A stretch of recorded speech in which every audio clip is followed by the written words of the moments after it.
آج میں آپ کو اپنے زمانے کی جامعہ کراچی کا ایک دلچسپ قصہ سنا رہا ہوں۔ یہ قصہ اس زمانے کا ہے جب میجر آفتاب حسن صاحب جامعہ کراچی کے چیف پروکٹر ہوا کرتے تھے، مگر چیف پروکٹر صاحب نے اپنے دفتر کے دروازے پر صدر مؤدب کی تختی آویزاں کر رکھی تھی۔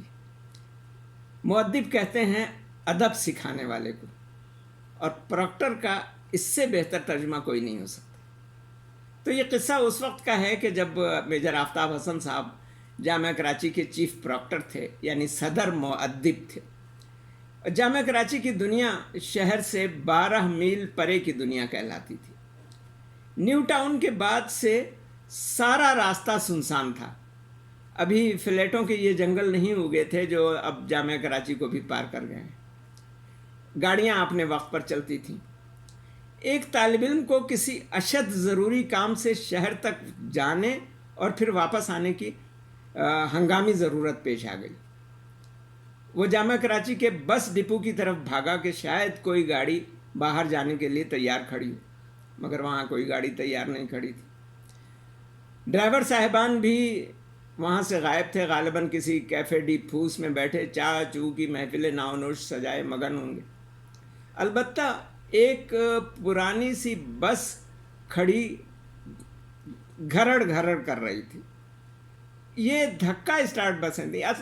آپ کو شاید یاد ہو کہ وہ فورڈ بسیں جو لوہے کا ایک آنکڑا ڈال کر گھمانے سے اسٹارٹ ہوتی تھیں اور بڑی مشکل سے اسٹارٹ ہوتی تھیں، ان میں سے بعض بسیں ایسی تھیں کہ اگر وہ بند ہو جاتی تو ان کا اسٹارٹ ہونا مشکل تھا۔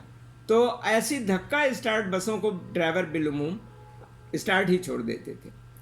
تو اس جوان کے بچے نے آؤ دیکھا نہ تاؤ ڈرائیونگ سیٹ پر بیٹھا اور بس لے بھاگا۔ یہاں تو کوہرام مچ گیا، لینا پکڑنا دوڑنا، مگر بس یہ جا وہ جا۔ خیر لڑکا واپس آیا تو لوگوں کی جان میں جان آئی۔ پکڑ کر صدر مؤدب میجر آفتاب حسن صاحب کے سامنے پیش کیا گیا۔ صدر صاحب نے فی الفور اس پر 25 روپے جرمانہ کر دی۔ 25 روپے کی رقم اس زمانے میں خاصی بڑی رقم ہوتی تھی۔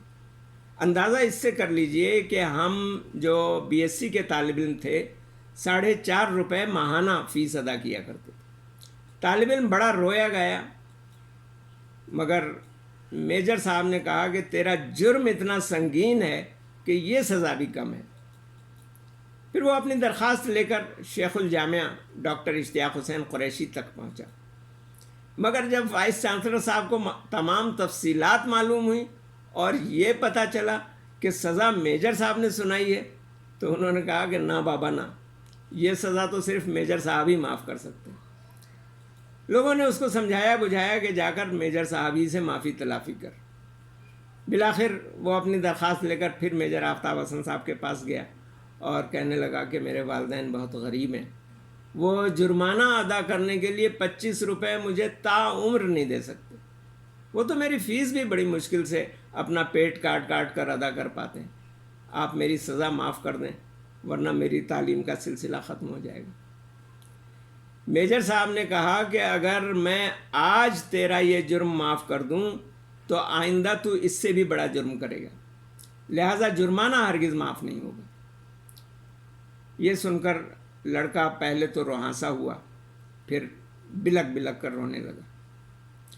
میجر صاحب کا دل تڑپ اٹھا، مگر بڑی سنگ دلی سے بولے جرمانہ ہرگز معاف نہیں ہوگا، تجھے سزا ملنی چاہیے تاکہ تو آئندہ ایسی حرکت نہ کرے اور دوسروں کو بھی کان ہو جائیں۔ پھر اپنی شیروانی کی جیب میں ہاتھ ڈالا، 25 روپے نکالے اور طالب علم کو دیتے ہوئے کہا کہ جا یہ جرمانہ جمع کرا کے رسید انتظامیہ کو دے آ، آئندہ ایسی حرکت کبھی مت کرنا، محنت سے پڑھنا اور اپنے پیروں پر کھڑے ہو کر اپنے والدین کی قربانیوں کا حق ادا کرنے کی کوشش کرتے رہنا۔ میجر صاحب لمبے تڑنگے روبدار اور دبنگ شخصیت کے حامل تھے۔ ان کی شخصیت کا تصور سر پر جنا کیپ، بر میں شیروانی، علی گڑھ کٹ پاجامے اور ہاتھ میں اس چھڑی کے بغیر جس کا پکڑنے والا سرا گولائی میں مڑا ہوا ہوتا ہے ذہن میں آتا ہی نہیں۔ یہ عناصر اربعہ ان کی ذات کے اجزائے لازم تھے۔ بھٹو صاحب کے دور میں اپنی بالجبر ریٹائرمنٹ کے بعد ایک علمی اور ادبی محفل میں تشریف فرما تھے۔ پرانی باتوں کا ذکر چلا تو اس عاجز نے کسی سے سنا ہوا یہ قصہ انہیں یاد دلایا۔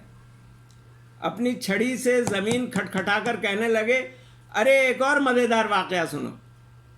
پچھلے دنوں مجھے ایک ضروری کام سے ایک بینک جانا پڑا۔ بینک میں بڑی بھیڑ تھی۔ ابھی میں سوچ ہی رہا تھا کہ کدھر کو جاؤں کہ اتنے میں ایک سوٹڈ بوٹڈ جینٹل مین دوڑا دوڑا آیا اور سلام کر کے کہنے لگا کہ سر ادھر آ جائیے۔ میں اس کے پیچھے پیچھے چل پڑا۔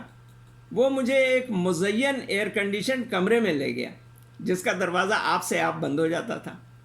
کمرے کی تختی دیکھ کر معلوم ہو گیا کہ یہ شخص برانچ مینیجر ہے۔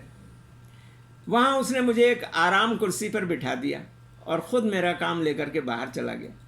اس کے واپس آنے سے قبل ہی چائے اور اس کے پرتکلف لوازمات بھی آ گئے۔ جب وہ کام کرا کے واپس آیا کمرے میں تو میں نے اس سے پوچھا کہ مینیجر صاحب، کیا آپ یہ سلوک اپنے ہر صارف سے کرتے ہیں؟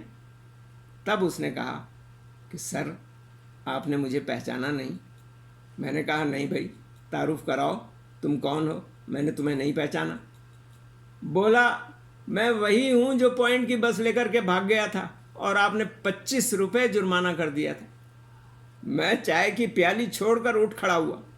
اب اٹھ کر اپنی چھڑی کے گول سرے سے اس کی گردن ناپی اور گرج کر کہا، ارے نالائق، تو اس بینک کا مینیجر ہے؟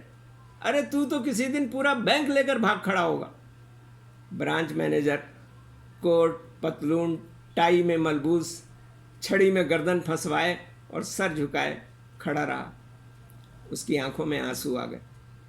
کہنے لگا، سر میں آپ کی نصیحت نہیں بھولا، محنت کر کے پوزیشن حاصل کی، اپنے والدین کو حج کروا چکا ہوں، اور اگر آپ اس روز پھر اس کا گلا روند گیا، نہ جانے اور کیا کہنا چاہتا تھا۔